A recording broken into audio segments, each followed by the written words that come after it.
sweethearts that e'er I've had, they're sorry for my going away, and of all the sweethearts that e'er I had, they'd wish me one more day to stay.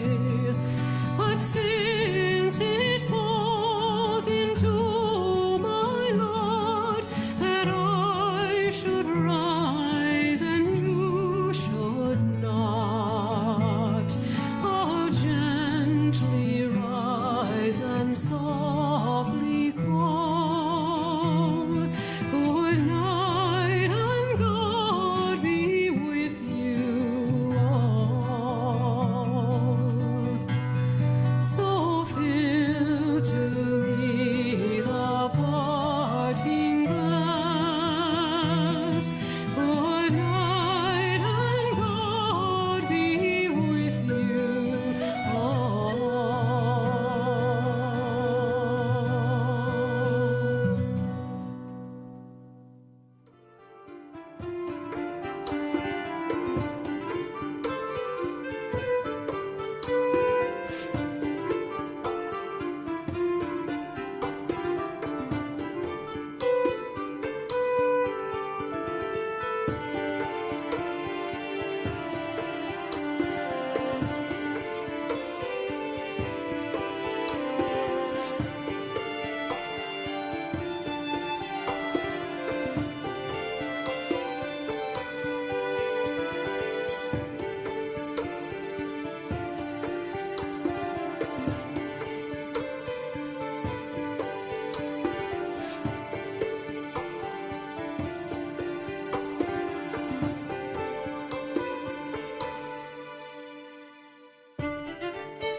Hey guys, whew, it's sunny, yeah, and that. Yes, as you can see, I'm in Headington Quarry. If you were watching this, you've probably seen my me visiting C.S Lewis, unless of course I've combined it in this video. I'm not quite sure, but I think I'm probably going to separate them. Yeah, that massive tree just there, that's where C.S Lewis is.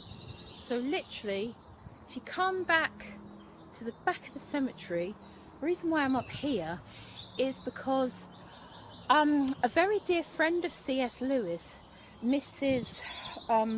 Moore she was known as, and we're going to go and visit her homes, or we might have visited them, her homes. You might have seen that, depending on what order I've put these in and that. Well, can you believe it? She's also buried here, and I've just found her grave. So, turning you round. Yes, she was like a surrogate mother to Lewis, because of course Lewis lost his mother when he was 9 years old, and he was her lodger, but she also treated him like a surrogate son, because he met her because one of his comrades was her son, and unfortunately he died in World War One. Geez, that is bright. And that.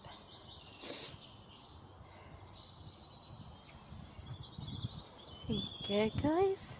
She's definitely all decked out in flowers, isn't she? So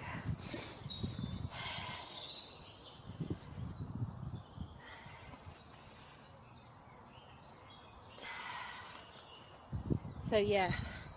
See, as you see, there's the church, and where this massive tree is, C.S. Lewis is literally just under there. So literally just follow, like, say, that fencing, and just come up here. I'm sorry it's not very illegible, guys, but it is quite an old headstone, that's the only thing.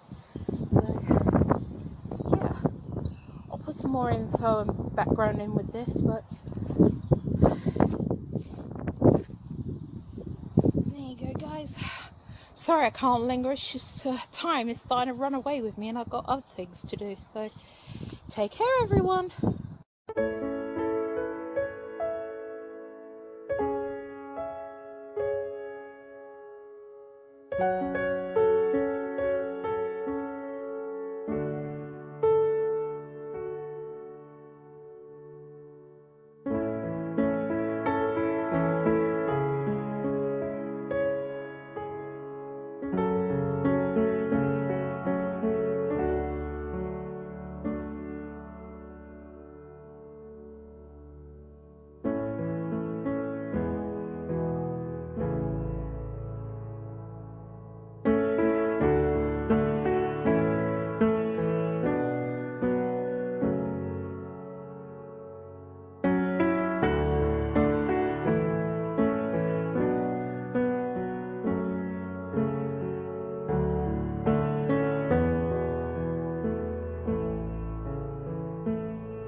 Hi everyone.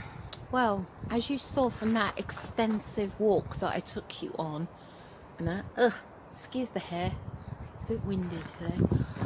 Alright, I am like beyond baffled by this. Yeah, that's better. And that because I know she was, she was cremated here. I can't exactly find which garden plot her ashes were actually scattered in. I know it's one of these, but unfortunately it's just too big for me to actually find that. But the thing I want to draw your attention to, Cloister 2. Now, thanks to Find a Grave, if you look up Joy Davison, or Helen Joy Davison, that was her full name, and that, yeah, I don't know why she wasn't Lewis actually on a headstone now I think about it. But yeah, a previous person has visited here and said that it was Cloister 2 and it was a wall tablet. Now, I took you all the way around there and then I went back in here because I was just trying to find it and then I was going to show it to you. Literally, I know exactly what a headstone is, and it's very distinctive because it has a poem and it's not laid out like all those other headstones in there. The only thing I can think of, let me show you, turning around the camera. Hi guys, what I've done here is I've spliced out the original footage that you have seen. Now this is at the same speed it always is, just so that you notice that this is Cloister 2. Since I filmed this a few days ago, I got in touch with the crematorium and they definitely told me that the plaque is still there and is on the right hand side of Cloister 2. Now, as you can see here, this is the right hand side of Cloister 2. I've speeded this bit up because of the fact that you've seen this before. Supposedly, the directions they've given me, they've said, and that she is on the right hand side, which we are, right near the last archway on the right hand side. So she is somewhere, as you can see, in this area on this side. I'm so sorry I wasn't able to find it for you guys as well as me, but at least I must have, as I said to you, I looked so carefully, but for some reason, I don't know why I didn't find that plaque because it is so distinctive, but that is just the nature of how it goes. So here's the picture of her plaque now.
Hello everyone.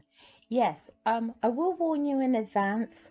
Pretty much this entire video is going to be made up of you watching the video, of course, but having a voiceover by me. This is essentially for two reasons. One, I had a suspicion this was going to happen, where sometimes when I'm doing subjects and there's a lot of information for me to remember, I can't always remember the detail.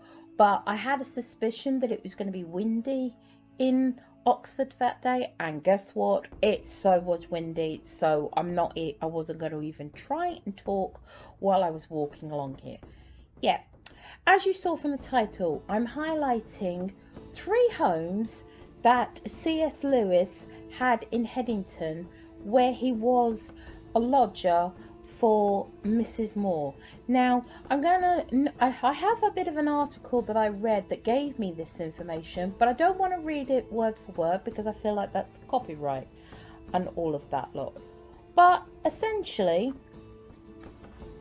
I don't actually know how Lewis first met Mrs. Moore, because the way he's connected to her is a comrade of Lewis who was killed in World War One was Mrs. Moore's son. So presumably maybe her son introduced Lewis, or maybe he went to visit her after he died. Who knows? I don't. So just thought you should know where that comes from. But when Lewis, or Jack as he affectionately liked to be known as, because he didn't like being known as Clive, was demobbed in December 1918, he used to go and visit her frequently, regarding her almost like an adoptive mother or a second mother, because of course he lost his dear mother when he was only 9 years old. And some scholars have suggested that there was a bit more of a serious relationship with them, but who knows if that was true or not. But he soon became her lodger after that. And the first home, which we are approaching very shortly now, was 54 Windmill Road. As you saw at the beginning of this video, I highlighted the street where that was. Yeah, it was known as Uplands. Uplands was depending on which side of the road you were, of which parish you fell from. So as you can see very shortly, we should be approaching that house. And that they lived there for less than a year. I don't know why it was not longer, but that is what I have read. And they were under the parish of Highfield and that. So yes, this is the house. It was the right hand one, so where these bay windows and the right hand door, as you can see, it was 54 and that. So yes, quite cute and that. Of course I didn't linger, one because I was running out of time, but B, I'm always conscious of when I visit homes in case any of the owners see me from the outside. So yeah, I crossed over because it gives a much better impression of the house, and also I'm further away, so the neighbors or the actual owners might not notice me very much. So yeah, it's the right hand house, as you can see here. Now we are gonna walk further down Windmill Hill to number 76 Windmill. Actually, it's Windmill Road. Sorry, not Hill. Ugh, silly me. Yes, I will read a bit more of this because it does give actual dates. On the 24th of August 1919, Lewis returned from a 2-day trip to Dublin to find that Mrs. Moore had moved 11 houses down to a flat in 76 Windmill Road. So he didn't have to move very far to his second Headington home, which is where we are walking down to now. And that, Yes, I did this in real time because one, I think this kind of video does give you relation if you want to actually use this to find of how long it would take you to find them. But B, it's also the fact that, sorry to admit it, you may notice that even though I have used a stabilizer on here, I don't know what it is about my walking thing. I know some people are going to say you need to buy better equipment to finally stabilize this once and for all, but I just don't have the means or the money to pay out for that. But anywho, back to this video. Lewis wrote to his brother on the that same day, just a line to let you know that my arrival and of my change of address, the Minto has left Uplands and has come here with the house number. As you can see, it's I believe it from that red sign, as you can see, it's like some sort of business now. But yes, this was the house. I will insert a different photograph of this house though, because the one thing that surprised me is I've got a photograph of this having bay windows, and as you will see when I turn around again, it doesn't have bay windows anymore. It's got much more modern windows. I assume, you know, for double glazing purposes they've done that and everything, but I must admit it definitely does make that house look very different from what it probably looked like in Lewis's day. Yeah, apparently their landlady was quite quirky, that's for sure.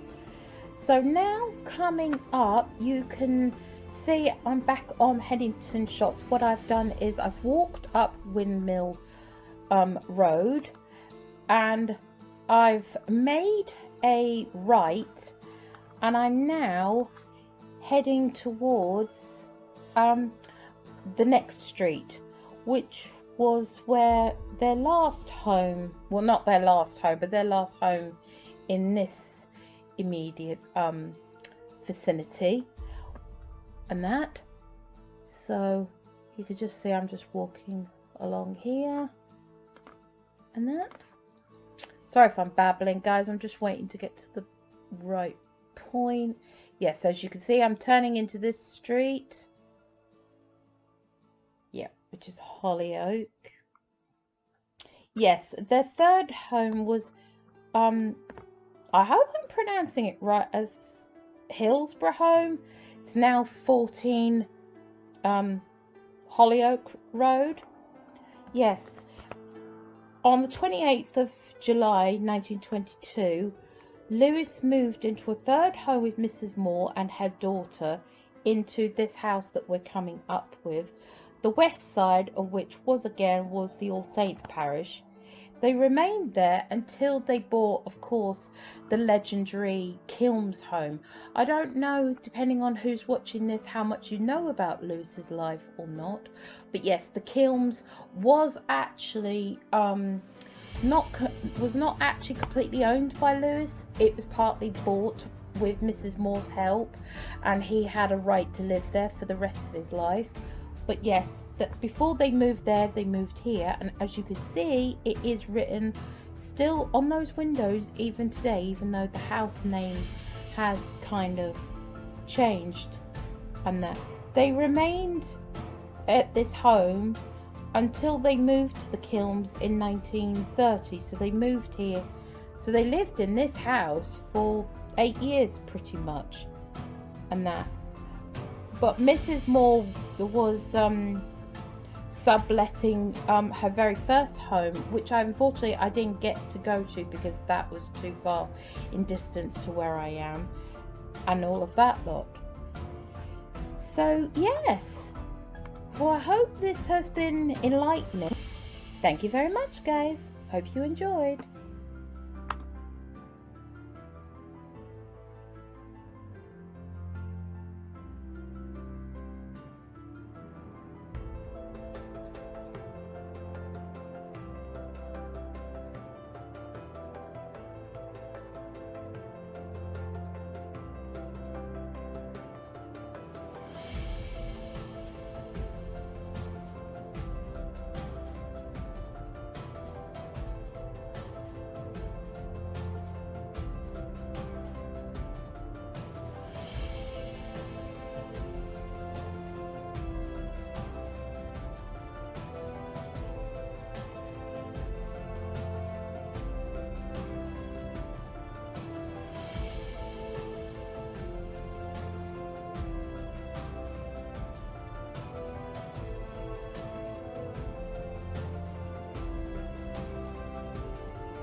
Joy Gresham, née Davidman, met C.S. Lewis in 1952 when she was in the UK after leaving her husband in America.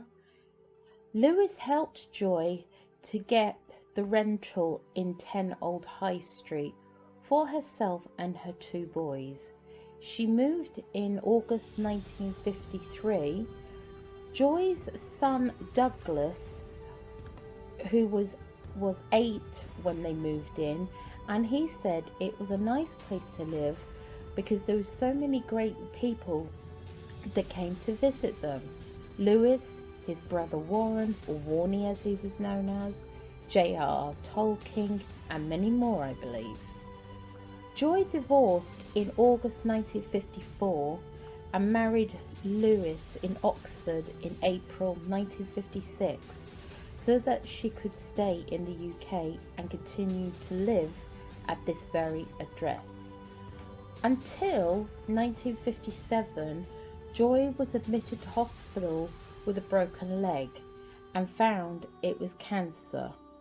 Lewis and Joy had a second wedding in the hospital by a real reverend to solemnize that this was a real Christian ceremony on the 21st of March 1957. Then in April 57, Joy and her sons moved out of Old High Street and moved into the Kilns with Lewis, and she lived there until she sadly died in July of 1960.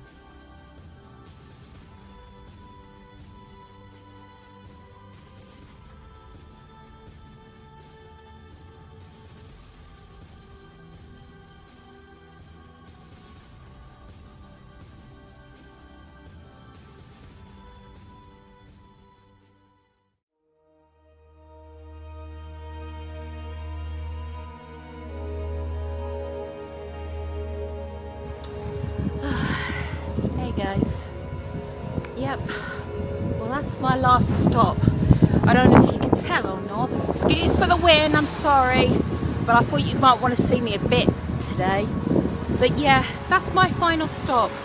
At least I can say that even if I didn't find Joy's headstone for whatever reason, like we think it might have been removed, at least I could say I found her first home in Oxford. So yeah, that was her house that she lived in back in the 1960s before she married C.S. Lewis.